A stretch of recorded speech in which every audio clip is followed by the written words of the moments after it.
गुरुदेव श्रोत्रिय और ब्रह्मनिष्ठ क्या होता है? बहुत जगह लिखा होता है कि गुरु श्रोत्रिय और ब्रह्मनिष्ठ होना चाहिए, क्या होता है ये? श्रोत्रिय का मतलब होता है जो सुन करके ज्ञान प्राप्त करते हैं, अध्ययन प्राप्त करते हैं।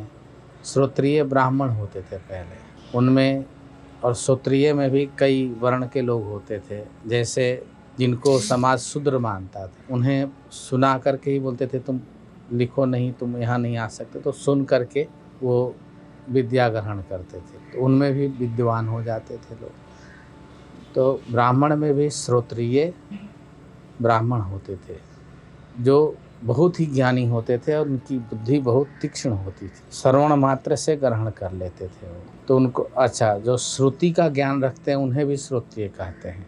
श्रुति है ना, तो श्रुति का ज्ञान रखने वाले भी श्रोत्रिय होते हैं। और ब्रह्मनिष्ठ का मतलब होता है जो आत्मचिंतन में ही लीन रहे हमेशा, बाह्य वृत्तियों का जिन्हें ज्ञान ना हो, अनुभव ना हो, वो ब्रह्म का ही अनुभव करे, ब्रह्म का ही चिंतन करे और ब्रह्म की ही बातें करे। ब्रह्म ध्यानस्थ, ब्रह्म ज्ञानस्थ, ब्रह्म चिंतनम वार्तायाम। तो ये उसमें कहा गया है कि ब्रह्म का ही चिंतन करना है, ब्रह्म की ही बात करना है, ब्रह्म का ही कोई भी चर्चा करना है, ब्रह्म के विषय पे ही करना है। अगर वो ब्रह्म के अलावा किसी और विषय पे चर्चा करते हैं तो वो ब्रह्मनिष्ठ नहीं। निष्ठ का मतलब जो निष्ठा रखने वाला, समझ गए ना, जो ब्रह्म में ही निष्ठा रखता हो। और जो किसी में निष्ठा रखता है तो उसी के बारे में हमेशा गुणगान करता रहता है, इसलिए वो ब्रह्मनिष्ठ, ब्रह्म तत्व को जानने वाले। सो एक साधारण जीव को कैसे बोध होगा कि जिसने उससे उन्होंने दीक्षा ली है वह श्रोत्रिय और ब्रह्मनिष्ठ है? इसकी कोई परख भी है? शास्त्रों में लिखा है कि भाई गुरु श्रोत्रिय और ब्रह्मनिष्ठ हो, तो शिष्य उसकी परख कर सकता है? ऐसे कोई है?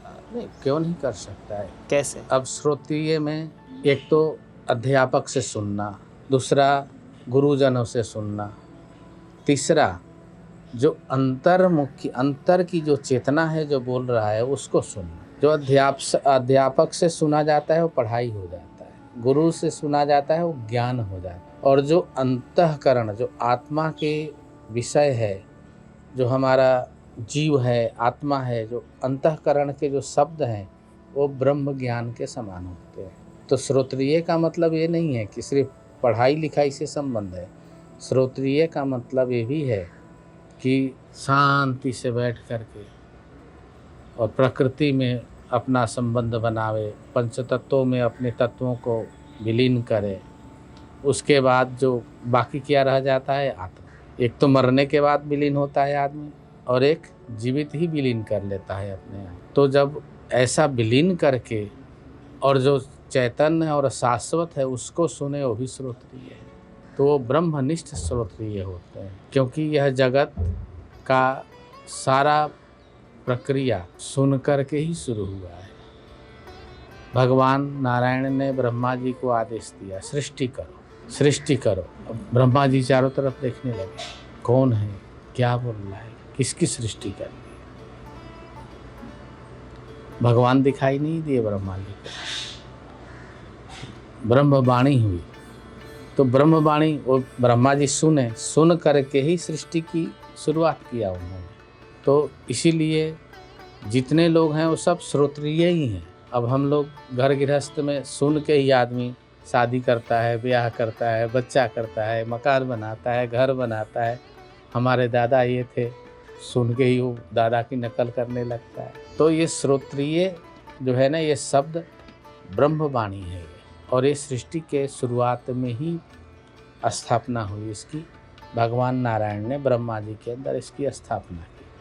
उसके बाद ब्रह्मा जी ने सृष्टि का निर्माण किया। तो इस प्रकार श्रोत्रिय का मतलब हम लोग सभी श्रोत्रिय हैं, और उसी श्रोत्रिय में ही ब्रह्मनिष्ठ बन जाते हैं, जो बाह्य वृत्तियों को नहीं मानते, बाहर से कुछ सुनना नहीं है उनको। हमारे योगी लोग ध्यान करते हैं और नाद सुनते हैं, नाद कोई बाहर से नहीं आती। अनहद की धुन प्यारी साधो, अनहद की धुन प्यारी रे, घंटा शंख बंसरी वीणा ताल मृदंग नगाड़ी रे, अनहद की धुन प्यारी साधो, अनहद की धुन प्यारी रे।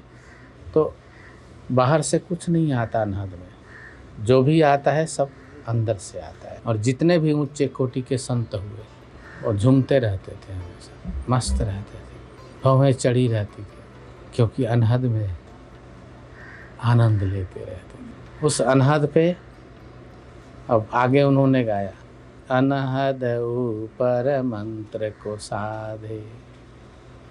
मंत्र को साधना है उस अनहद के ऊपर।